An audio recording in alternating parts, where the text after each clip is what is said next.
Queridos irmãos, sejam todos bem-vindos a mais uma lição da Escola Sabatina. Se ainda não é inscrito no canal, se inscreva, ative as notificações e deixe também o seu gostei. Então aqui estamos nós para darmos continuidade com a lição da Escola Sabatina e de lembrar que neste trimestre nós estamos a estudar assim primeira e segunda carta aos Coríntios, que o apóstolo Paulo escreveu para esses irmãos. Então nós chegamos agora na lição número 3, onde tem como tema Unidade em Cristo. Vale aqui lembrar que nós não gravamos a lição número 2, que tinha como tema a mensagem da cruz, que foi uma lição muito importante e não gravamos por causa mesmo de alguns problemas técnicos que nós tivemos. Então a lição número 2 enfatizou sobre a questão da mensagem da cruz, que para uns é loucura e para outros é escândalo, mas para aqueles que estão salvos pela graça de Cristo é o poder de Deus. Então vimos aí que a mensagem da cruz ela é central para a resolução também de vários problemas existentes hoje nas igrejas. Então, na lição número 3, como eu disse, temos assim o tema Unidade em Cristo. Unidade em Cristo. Então é exatamente isso que nós vamos estar aqui neste vídeo. Então temos o verso áureo, encontrado assim em 1 Coríntios, capítulo 1, versículo 10, onde diz: Irmãos, pelo nome do nosso Senhor Jesus Cristo, peço-lhes que todos estejam de acordo naquilo que falam e que não haja divisões entre vocês. Pelo contrário, que vocês sejam unidos no mesmo modo de pensar e no mesmo propósito. Então o apóstolo Paulo aqui recomenda à igreja de Corinto para que seja uma igreja unida, uma igreja no mesmo modo de pensar. Como é que isso é possível? Será que é possível ter um mesmo modo de pensar? Aos olhos humanos isso é impossível, mas aos olhos de Deus isso é possível. Em que sentido? Podemos ter o mesmo modo de pensar quando nós vamos assim às Escrituras Sagradas. Quando nós todos nos unimos a Cristo, então passamos a ter a mente de Cristo. Então vamos ainda avançar na nossa lição e vamos perceber que a nossa lição aqui ao longo da semana praticamente enfatizou sobre essa questão da unidade. E a primeira parte da nossa lição aqui fala sobre o problema das panelinhas na igreja. Nesta parte nós vimos que não é correto, não é bom, não é aceitável diante de Deus ter grupos assim na igreja, ou seja, grupinhos, onde que vão sendo feitas aí várias conversas, de vez em quando que até começam a fofocar a vida de pessoas. Vamos assim ler 1 Coríntios, capítulo 1, versos 12 até o versos 17. Então, espero que você pegue a sua Bíblia para juntos assim embarcarmos nesse texto maravilhoso. Eu já tenho aqui 1 Coríntios, capítulo 1, versos 12 até 17, diz: Quero dizer com isso que cada um de vós diz: Eu sou de Paulo, e eu de Apolo, e eu de Cefas, e eu de Cristo. Está Cristo dividido? Foi Paulo crucificado por vós? Ou fostes batizados em nome de Paulo? Dou graças a Deus, porque a nenhum de vós batizei, senão a Crispo e a Gaio, para que ninguém diga que fostes batizados em meu nome. E batizei também a família de Estéfanas. Além destes, não sei se batizei algum outro. Porque Cristo enviou-me não para batizar, mas para evangelizar. Não em sabedoria de palavras, para que a cruz de Cristo se não faça vã. Então nós encontramos aqui o apóstolo Paulo falando do problema que os irmãos de Corinto estavam passando. Ele praticamente está aqui repudiando ou repreendendo o comportamento que os coríntios tinham. Existia um grupo que dizia que não, eu sou de Paulo, e existia outro grupo que dizia não, eu sou de Apolo, e outro de Cefas, e outro de Cristo. Então praticamente, esse que nós encontramos aqui, em 1 Coríntios, de 1, ou seja, capítulo 1, versículo 10 a 17. Em outras palavras, nós encontramos aqui o problema do partidarismo. Existiam pessoas que, por fato talvez de ser batizado com Paulo, eles se consideravam maior. Ou de ser batizado com Apolo, então se considerava maior, ou também de Cefas.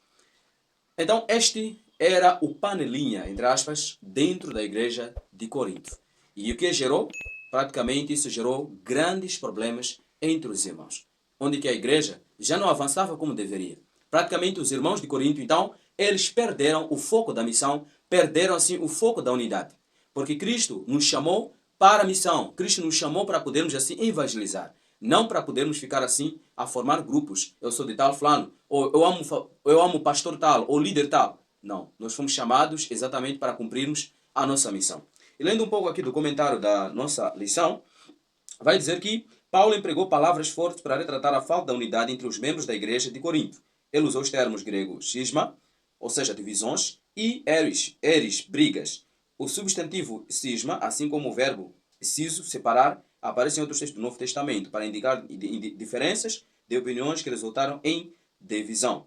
E ainda mais também aqui é comentado que as diferenças não eram deixadas de lado nem na celebração da ceia do Senhor. Então, este praticamente é o problema, o grave problema que há dentro do partidarismo. Quando há partidarismo dentro da igreja, praticamente acaba tendo assim uma ruptura na igreja, acaba acontecendo uma divisão muito grande. E diante disso, a nossa lição pergunta, com base nesse texto, o que sua igreja local pode fazer para evitar o problema da divisão? Para mim, eu posso dizer que a igreja local minha, da qual eu participo, e quero acreditar também que você tem a sua igreja, é ter a humildade e a abnegação. Se cada um de nós ter a mente de Cristo, se humilhar, ter assim a abnegação, então não haverá assim essas panelinhas ou essas divisões dentro da igreja. E avançando ainda mais na nossa lição, temos aqui centrados em Cristo. A lição pede para nós lermos 1 Coríntios capítulo 1, versículo 10, onde diz: Rogo-vos, porém, irmãos, pelo nome de nosso Senhor Jesus Cristo, que digais todos uma mesma coisa e que não haja entre vós distinções. Antes, sejais unidos em um mesmo sentido e em um mesmo parecer. Então, a nossa lição da Escola Sabatina vai fazer aqui a seguinte pergunta. O que Paulo quis dizer com a orientação? Sejam unidos no mesmo modo de pensar e no mesmo propósito. Eu respondi aqui. Paulo quis dizer que deveria haver harmonia doutrinária e trabalharem juntos com um propósito comum em Cristo. Então, a harmonia doutrinária. O que isso quer dizer? Cada irmão de Corinto era o seu dever conhecer qual é o ensinamento de Cristo.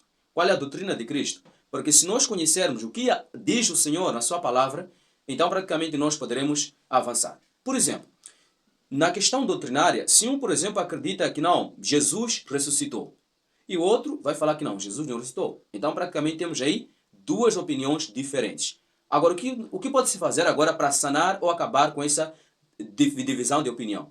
É necessário ir às Escrituras Sagradas para comprovar, para ver se Cristo ressuscitou ou não ressuscitou. Ou também podemos pegar ainda mais um outro exemplo. Um acredita que não, nós podemos usar adornos. O outro diz que não, nós podemos usar adornos. Então temos praticamente aí duas posições, duas opiniões diferentes. O que temos que fazer? Novamente, voltar às Escrituras e ver o que o Senhor Deus diz na sua palavra. Aí então terminamos agora com a divisão. Então é isso que assim praticamente o apóstolo Paulo está chamando a harmonia doutrinária e também trabalharem juntos unidos em Cristo. Em outras palavras, os coríntios são chamados assim a centrar-se em Cristo, a olhar para Cristo, na sua palavra, nos seus ensinos, para que assim então possam avançar. Então, continuando aqui na nossa lição, na parte da segunda-feira, há um comentário que diz assim: a igreja não gira em torno de líderes humanos. Os cristãos são centrados em Jesus. Essa parte é muito importante, porque nos dias que vivemos, encontramos pessoas que acabam tendo preferências, favoritismo por um pastor em relação ao outro, ou por um ancião em relação ao outro. Então, praticamente, a lição chama-nos essa atenção de que a igreja não gira em torno de líderes humanos, porque afinal, os líderes realmente são imperfeitos. Se eles são humanos, eles são falíveis, eles falham. Um dia eles poderão nos decepcionar.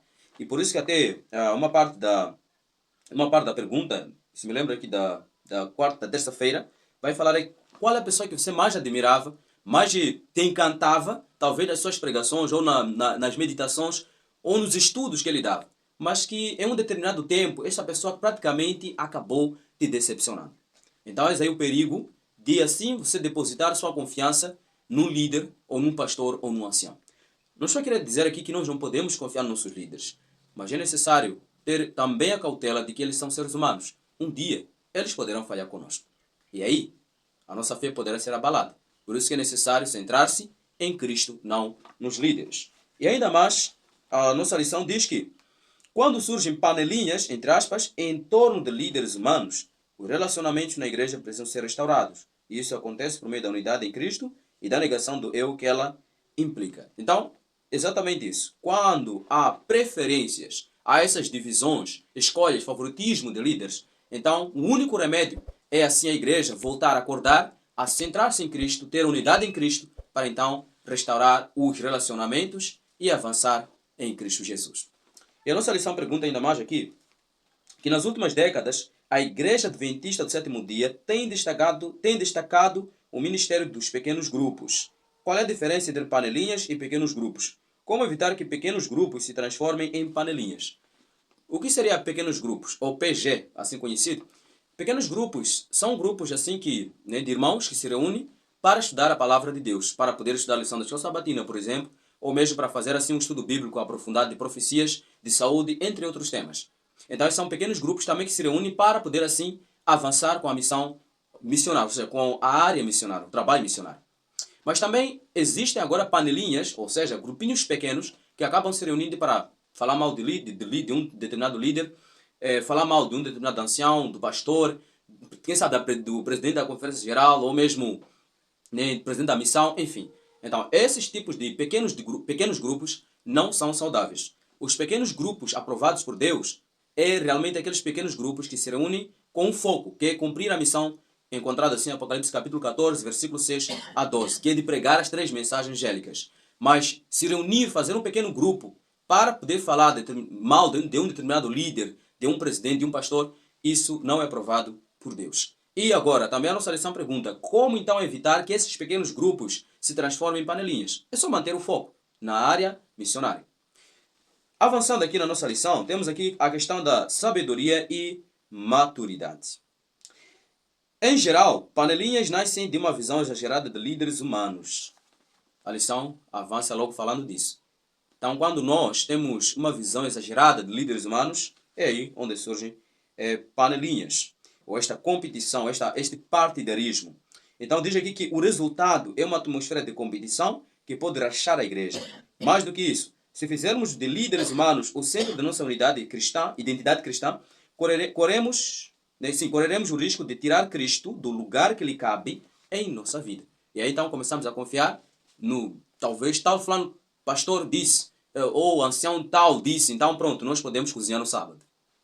Enfim, muitos acabam se firmando mais no pastor, mais no ancião, mais no que tal teólogo disse, em vez de firmar-se assim na palavra em Cristo Jesus. E aqui a nossa lição pede para ler 1 Coríntios capítulo 3, versos 1 até versículo 4. Diz assim: E eu, irmãos, não vos pude falar como a espirituais, mas como a carnais, como a meninos em Cristo.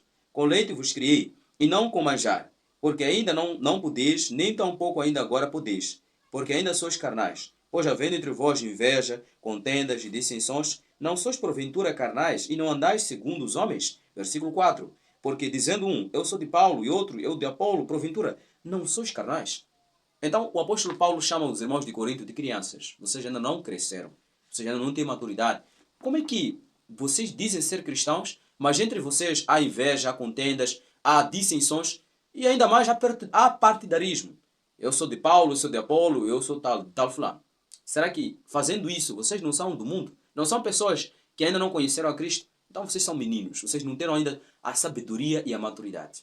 E, meus irmãos, isso é necessário nos dias que nós vivemos. Nos dias que vivemos, carece-se de cristãos maduros, cristãos sábios, cristãos que já amadureceram para a vida. Porque, de vez em quando, nós encontramos questões que já poderiam ser ultrapassadas há muito tempo, mas que até os dias de hoje ainda continuam sendo debatidos. E por quê? Porque muitos de nós não alcançamos a maturidade em Cristo. Por exemplo, muitas pessoas perguntam, será que eu posso usar joias? Eu posso usar talvez colar? Eu posso usar pulseira? Que mal haveria de fazer isso? Há pecado em talvez ir num clube ou num salão, talvez, não um salão de beleza, mas digo salão assim, cinema, assim como é dito, haveria um problema. Então, são questões que pessoas vão levantando de vez em quando para justificar até um pecado. Mas que se nós todos fôssemos humildes e íssemos para a palavra de Deus e o espírito de profecia, que é o testemunho de Cristo, então nós estaríamos já esclarecidos quanto a esses assuntos. Mas até os dias de hoje, a questão de modéstia cristã, a questão da reforma de saúde, entre outras questões dentro da igreja, ainda continuam a ser debatidos. E por quê? Porque ainda não alcançamos assim a maturidade em Cristo. No dia que nós alcançarmos a maturidade em Cristo, muitas questões, muitas dúvidas que nós temos já terão sido alcançadas. Então é necessário que nós tenhamos a maturidade e também a sabedoria espiritual. E a maturidade e a sabedoria só nós encontramos quando nós estudamos a palavra do nosso grandioso Deus. Então, de lembrar que nós somos cooperadores de Cristo. Se somos cooperadores de Cristo, então nós temos que saber tudo o que o nosso mestre diz para que nós possamos cooperar com ele. Lembrando que a palavra de Deus diz que nós fomos chamados, fomos tirados do mundo das trevas para a maravilhosa luz. Então agora devemos iluminar as pessoas, devemos levar a luz de Cristo para as outras pessoas que vivem ou jazem nas trevas. E avançando aqui, a nossa lição de pergunta: quais experiências você já teve de grande decepção com alguém que admirava muito? Se isso aconteceu, quais lições tirou desse episódio? É aquela questão que eu já havia dito. Que de vez em quando, por você tanto confiar num líder, tanto depositar confiança num pastor, chega um determinado tempo, quer dizer, que aquele líder acaba te decepcionando. E agora a minha pergunta é: como é que você vai ficar? Abalado? Decepcionado? Por quê? Porque você depositou confiança nele. Então é necessário nós nos centrarmos em Jesus Cristo. E avançando aqui, quase terminando com a nossa lição, temos aqui 1 Coríntios 4, 1 a 2. A nossa lição pede para podermos ler esse texto e depois vem uma questão. 1 Coríntios, capítulo 4, versos 1 e 2. Que os homens nos considerem como ministros de Cristo e despenseiros dos mistérios de Deus. Além disso, requer-se nos dispenseiros que cada um se ache fiel. Pergunta: que visão correta devemos ter a respeito de líderes humanos? Eu escrevi aqui: devemos ver líderes humanos apenas como servos e administradores de Deus, responsáveis por serem fiéis ao que receberam. Então, somente nós podemos ver os seres humanos, né, nesse caso os líderes, quando eles realmente se pautam na palavra de Deus e se pautam no assim diz o Senhor. Quando eles seguem a Cristo de perto.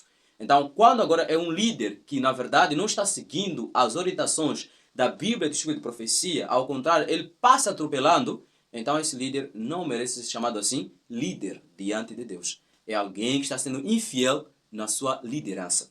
Então é necessário tirarmos o foco de olharmos para os seres humanos e olharmos para a sua liderança.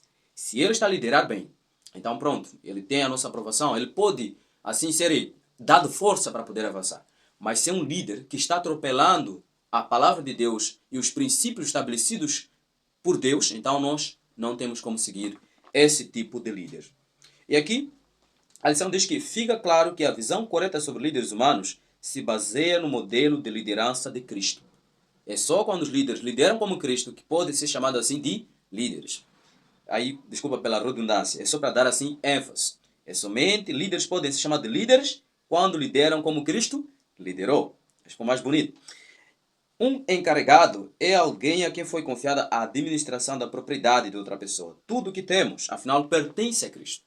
Então, não vale a pena, líder que está me vendo, talvez ser pastor, talvez é ancião, talvez é diretor da escola sabatina, eu não sei quem é você.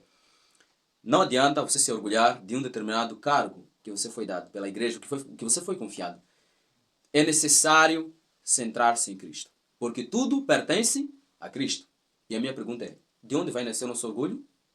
Se uma vez nós fomos chamados para podermos servir a Cristo.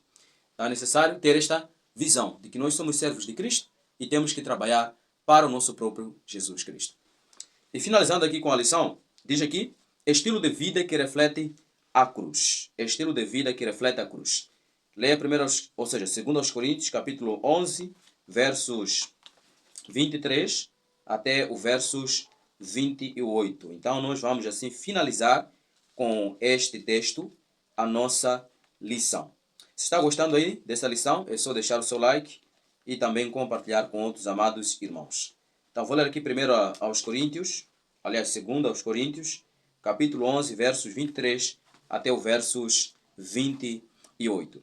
Paulo diz assim: são ministros de Cristo, falo como fora de mim, eu ainda mais, em trabalhos, muito mais, em açoites, mais do que eles, em prisões, muito mais, em perigo de morte, muitas vezes. Recebi dos judeus 5 quarentenas de açoites menos um.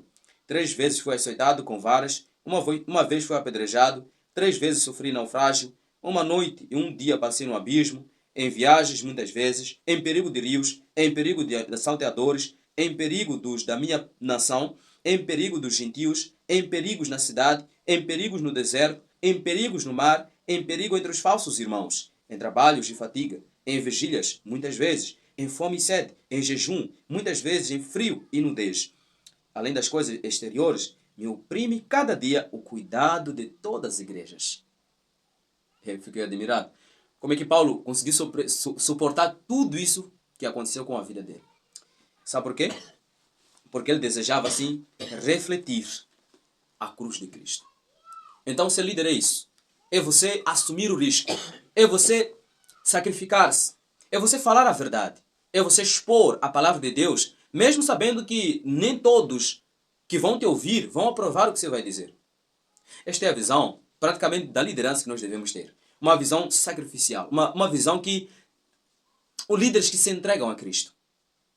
Não importa se vão passar, talvez, por prisão, ou ser açoitados, serem batidos, talvez com palavras, ou fisicamente falando.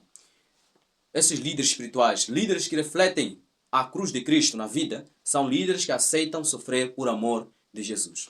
Assim como disse em Filipenses capítulo 1, versículo 29, porque a vós não fostes chamados apenas para crer em Cristo, mas também padecer por Ele.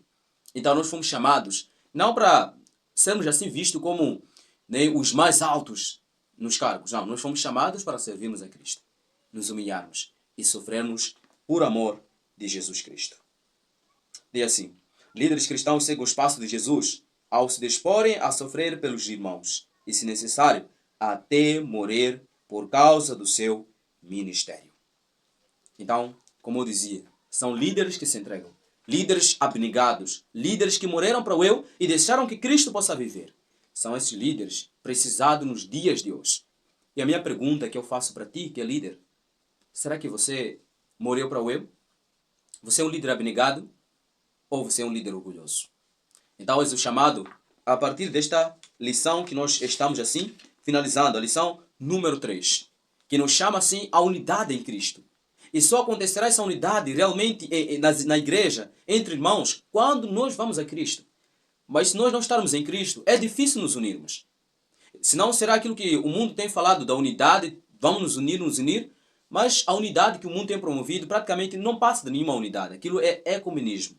Praticamente é pessoas com diferentes tipos de visões, muitas das vezes até distorcidas, não baseadas na palavra, religião unindo-se, mas unindo-se na falsidade. Então nós falamos tanto de unidade, mas poucos de nós procuramos saber o que nos une. O que nos une é Cristo. O que nos une é a doutrina de Cristo. É a sã doutrina. E se nós não conhecermos essa sã doutrina, a pergunta é, qual unidade nós vamos ter? Não é possível. Se um fala uma coisa, o outro fala outra coisa, não, nós temos que ir para a palavra de Deus. Vemos o que está escrito. E aí, então, avançamos com esta tal unidade. Então, esse é o chamado que Deus nos faz. A sermos unidos em Cristo. A podermos, assim, avançar com a missão que temos nos dias que vivemos.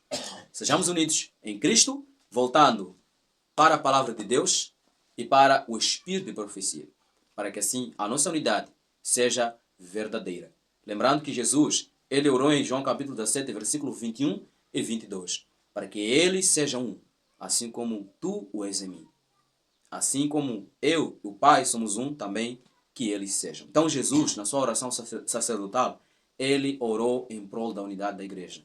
Mas só acontecerá essa unidade quando voltamos às Escrituras. Que Deus possa lhe abençoar. Se inscreva no canal, compartilha e também deixa aí o seu gostei. Que Deus o abençoe.